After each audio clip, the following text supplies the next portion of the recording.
Bermuda triangle, जिसे कौन नहीं जानता, उत्तर पश्चिम महासागर का एक क्षेत्र है।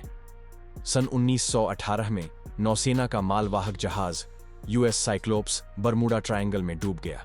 इसमें कुल 306 लोग मौजूद थे और इस बात का कोई संदेश नहीं है कि जहाज में या मौसम में क्या खराबी हुई। जहाज से प्राप्त अंतिम संदेश में कहा गया था कि मौसम ठीक है, सब ठीक है। इन अंतिम शब्दों के बाद जहाज और उनके चालक दल के बारे में कोई खबर नहीं मिली। जहाज सभी 306 लोगों के साथ बरमूडा ट्रायंगल में डूब गया। अनसुलझा रहस्य। बरमूडा त्रिभुज में गायब हुए जहाज और हवाई जहाज की संख्या ज्ञात नहीं है। अनुमानित लगभग 50 जहाज और 20 हवाई जहाज हैं जो इस क्षेत्र में लापता बताए जाते हैं। साथ ही कई जहाज और हवाई जहाज का मलबा बरामद नहीं किया जा सका। त्रिकोण के लेखकों के अनुसार त्रिकोण के बारे में कुछ अद्भुत दस्तावेज प्रस्तुत करने वाला पहला व्यक्ति क्रिस्टोफर कोलंबस था। क्रिस्टोफर कोलंबस का कहना है कि उसने और उसके चालक दल ने क्षितिज पर नृत्य करती एक अद्भुत रोशनी देखी और अपनी लॉग बुक में एक अन्य स्थान पर उसने लिखा कि आकाश में आग की लपटें थीं।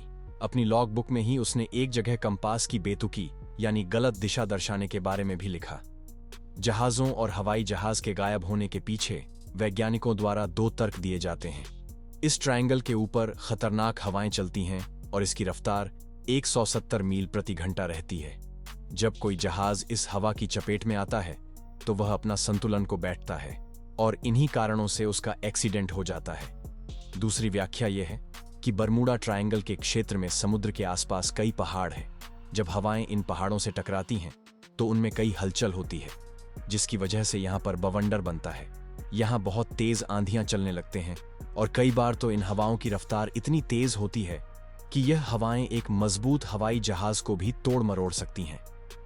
Flight 918, flight 95 General Motors TVF Avenger torpedo bomb वर्षों के एक समूह का नाम था जो 5 दिसंबर 1945 को बरमूडा त्रिभुज के ऊपर गायब हो गया था, जब फ्लोरिडा के fort Lord riddle Naval air station से यूनाइटेड स्टेट्स नेवी के ओवर वाटर नेविगेशन प्रशिक्षण उड़ान के दौरान संपर्क खो गया था। फ्लाइट में सवार सभी 14 सैनिक एविटर खो गए थे। साथ ही मार्टिन पीबीएम मरीनेरे फ्लाइंग बोर्ड के सभी 13 चालक दल के सदस्य भी खो गए थे, जो बाद में फ्लाइट 19 की खोज के लिए नेवल एयर स्टेशन बनाना शिविर से लॉन्च किया गया था।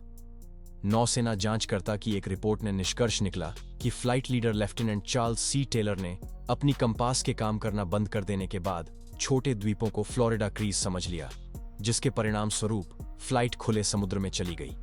बाद में नौसेना द्वारा रिपोर्ट को संशोधित कर कारण अज्ञात कर दिया गया ताकि टेलर को 5 विमान और 14 लोगों के नुकसान के लिए दोषी न ठहराया जाए। रिपोर्ट में पीबीएम खोज विमान के नुकसान का कारण फ्लाइट की खोज करते समय मध्य हवा में हुए विस्फोट को बताया।